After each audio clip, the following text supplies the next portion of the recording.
కాళి కౌమార్యార్య భవానీ సతిన్ ముష్టి ధీమ ప్రతబ్రోద్బలి జంబీరాసలి పూర్ణచంద్రముఖి సత్సౌదా మన విగ్రహ తల్లి నీకు మృక్యద నికుటంబు దయతో నముడోవు శ్రీరాజ రాజేశ్వరి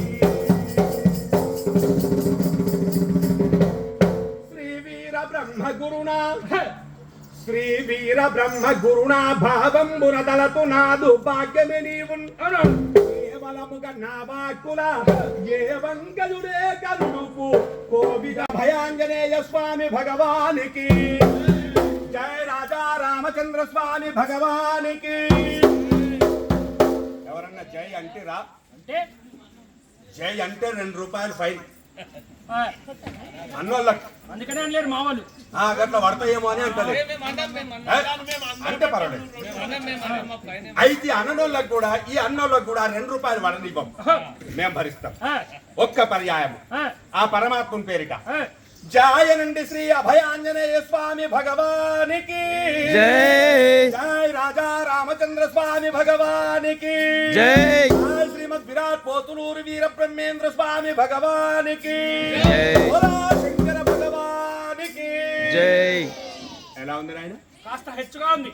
ఎందుకంటే భక్తులు జర నిద్రావస్థ, జర ఉప్పరంలో, మళ్ళీ ఇప్పుడే జరంత భోజనం చేసి వచ్చిండ్రు, ఆ అవస్థల్లో ఉన్నారు కాబట్టి శబ్దం లోపల నుంచి బయటకు రావడం లేదు.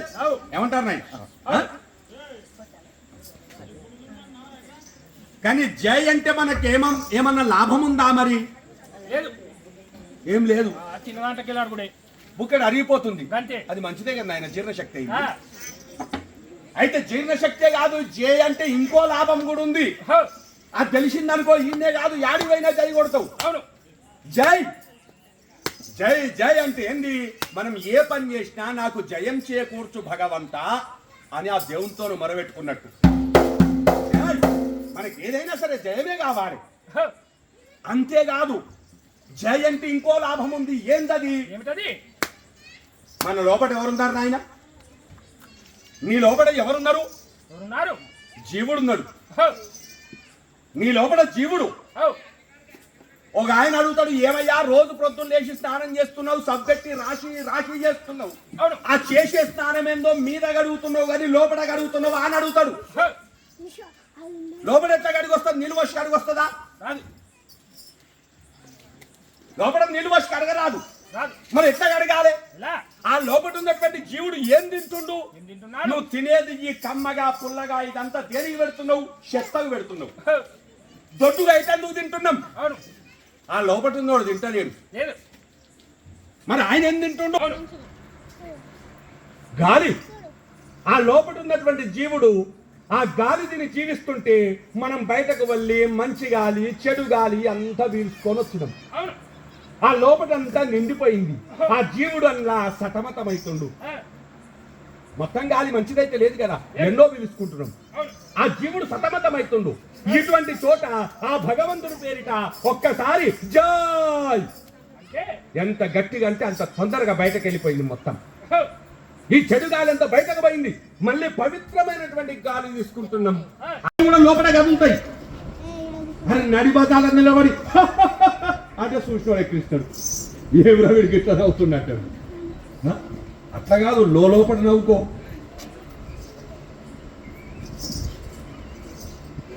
చూడు, నువ్వు నవ్వి చూడు, నీ ముఖం ఎట్టయితుందో చూడు. అప్పుడు నువ్వు అట్లా నవ్వుతుంటే నీ ముఖం ఎట్లా కళావంతంగా అవుతుందో చూడు.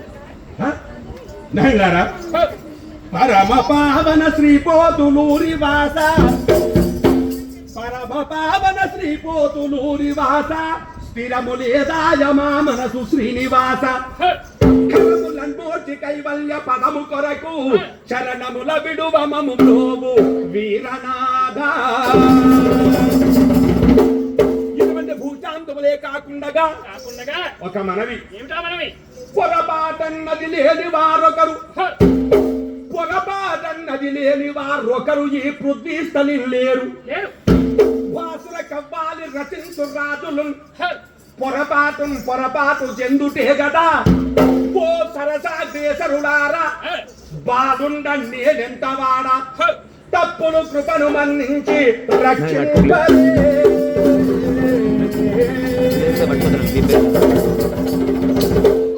జయ జయ గురుదేవ ప్రభువాద భవభయ దోషహర ప్రభువాద భవభయ దోషహర జయ గురుదేవ శ్రీ జగ పరిపాలన జయ గురుదేవ శ్రీ జగ పరి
ఈ యొక్క ప్రపంచములో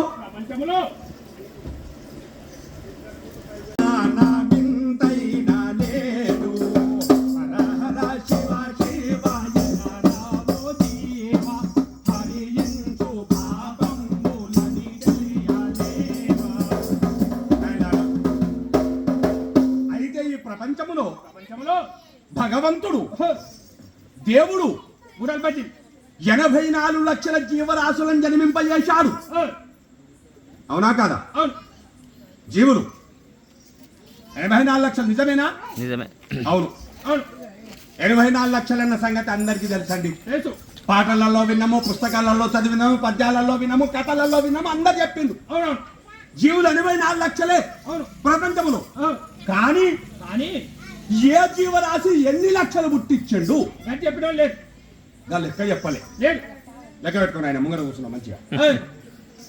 వృక్షంబులిరువది లక్షలు ఎనబడు, వృక్షంబులిరువది లక్షలు ఎనబడు, జలమందు 9 లక్ష జలచరములు, 11 లక్ష పరగ క్రిమి వర్గములు, 10 లక్ష చే నిండు పక్షి వర్గ, 30 లక్షలు మృగజాతి జంతువులు, 4 లక్షల జాతి నరజనం.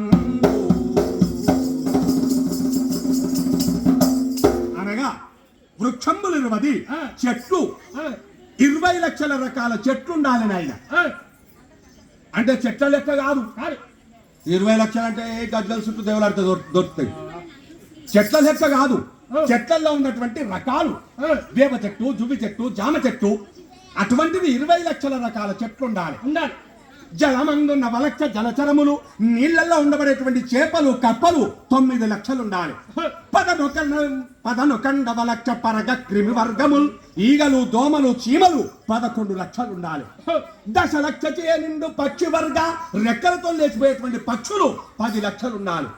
30 లక్షలు మృగజాతి జంతువులు, సింహాలు, పెద్ద పులులు, మనుబోతులు, 4 కాళ్ళ జంతువులు 30 లక్షలు ఉండాలి. 4 లక్షల జాతి నరజనంబు, మన యొక్క మానవ జాతి మనుషులు 4 లక్షలు. అంటే మంది కాదు, మనుషుల్లో ఉన్నటువంటి రకాలు. ఒకడు తెల్లవాడై పుట్టే, ఒకడు నల్లవాడై పుట్టే, ఒకడు ఎర్రవాడై పుట్టే, ఒకడు కర్రవాడై పుట్టే, ఒకడు పుల్లవాడై పుట్టే. 4 లక్షల రకాల మానవ జన్మలు. ఇన్ని కలిస్తే 84 లక్షలు. అందులో ఈ మానవ జన్మ ఎప్పుడు రావడమే కష్టం నీకు. రేపు వచ్చినాక మళ్ళా మనిషిని పుడతా అనుకోకు. 84 లక్షల్లో ఎంతో పుణ్యం చేసుకోంగా కడసారి జన్మ ఇది, లాస్ట్ జన్మ. ఏమంటుండు ఈ జన్మను? మానవ జన్మ అంటే అర్థం ఏముంది? అన్ననే ఉంది అర్థం. ఆగుట అర్థం అవుతుంది, ఆగమాగం పోతే అర్థం కాదు. ఏడాగాలే మానవ జన్మ, మానవ జన్మ. మానవ జన్మ అన్నదే ఉంది చూడు. హ, మానవ ఇగనైనా మానవ బిడ్డ చచ్చుకుంటా పుట్టుకుంటా 84 లక్షలకెళ్ళి వస్తున్నావు. హ, ఇక సాల్జేయమంటుండు. ఇగనైనా మానవ మరి ఇదంత శ్రేష్టం ఎందుకయ్యా? దేనికి? ఈ జన్మనంత శ్రేష్టమన్నావు కదా, ఎందుకంటే శ్రేష్టము అంటే దీనికి తెలుసుకునేటువంటి జ్ఞానం ఉన్నది. ఏం తెలుసుకోవాలి? అది ఇంకో జన్మకు లేదు. హ, తెలుసుకునే జ్ఞానము. హ, ఏం తెలుసుకోవాలి? హ. నువ్వు వచ్చింది ఎక్కడికి వెళ్ళి మళ్ళీ పోతావు యాడికి. గాయంతో తెలియదా? యాడికెళ్ళి వచ్చినావు యాడికి పోతావు. హ, దాంట్లో తెలియదా అంటావా? ఆ, చుట్టుమిట్టి ఇళ్ళకి వెళ్ళి వచ్చినాం. ఆ. ప్రతిష్ట అంటే అవు. కథ అయిపోయి వాళ్ళ ఇంటికాలం వెళ్ళిపోతాం. అదే పెద్ద ఆ, బ్రహ్మ విద్య అయిపోయి ఆ, చుట్టుముట్టి ఇళ్ళకి వెళ్ళి ఇదేదో ఆంజనేయ స్వామి గుడి కాడ ఏదో కథ అంటే వచ్చినాం. అంతే. అదేందో వింటాం, అయిపోగానే వాళ్ళని లేచిపోతాం. వచ్చిన సంగతి పోయిన సంగతి తెలియదు ఆనయ్య. మా తెలుసు. ఆ ఇల్లు సంగతి కాదు నాయన. హ, ఆ ఇల్లు శాశ్వతం కాదు. కాదు. ఆ ఇల్లు ఇవాళ ఉన్నది, రేపు పోతుంది. హ, అదే కాదు, ఇది కూడా అంతే. ఈ ఇల్లు కూడా అంతే, హ, ఇవాళ ఉన్నది రేపు పోతుంది. ఇది పరా ఇల్లు. ఇల్లు ఉన్నోడు కిరాయికున్నాడు, హ, పరా ఇంట్లో కిరాయి మనిషి. ఇల్లు మంచిగా ఉన్నన్ని రోజులు 4 రోజులు ఉందామని వచ్చాడు. అవును. ఈ ఇల్లు ఊలిపోయింది అనుకో, వాడు ఇంకో ఇంట్లో పోతాడు, వానికి సావు లేదు. లేదు. ప్రమాణం ఎంత? కాకి కాకి 1000 ఏళ్ళు బతుకుతుంది. అందుకే మనం దశదిన కర్మల రోజు పిండం కాకికే ఎందుకు పెడతాం? కాకి మన తాతలు ముత్తాతలు చూస్తున్నది కాబట్టి కాకి పెడుతున్నాం. కాకి 1000 ఏళ్ళు బతుకుతుంది. ఆ కాకి అనుకుంటుందట నేను 1000 ఏళ్ళు బతుకుతా, కట్టె పుల్లల మీద కూర్చుంటా. వీడు 100 ఏళ్ళు చక్కగా బతకడు, బంగ్లా మీద బంగ్లా ఎందుకు బిడ్డ అవన్నీ? అవి శాశ్వతం కావు కొడుక అని ప్రొద్దున లేచి చెప్తున్నాయి. కావు ఇదంతా నిజం కాదు, తెలుసుకుంటలేం. మరి నీకో ఇల్లు నాకో ఇల్లు కాదు నాయన, మనకందరికి కలిపి ఉన్నది ఒకటే ఇల్లు. హ, నువ్వు వచ్చిన గాడికెళ్ళే, నేను వచ్చిన గాడికెళ్ళే, నువ్వు పోతావు గాడికే, నేను పోతా గాడికే. హ. దాన్ని ఏమంటున్నారు? ఏమంటున్నారు? అది మోక్ష స్థానము, హ, ముక్తి మార్గము. హ. మరి ఆ ముక్తి ఈ జన్మకు దొరకాలంటే ఏం చేస్తే దొరుకుతుంది? ఎట్టయితే దొరుకుతుంది? ఎలా దొరుకుతుంది? రాత్రింభవలెప్పుడైనాను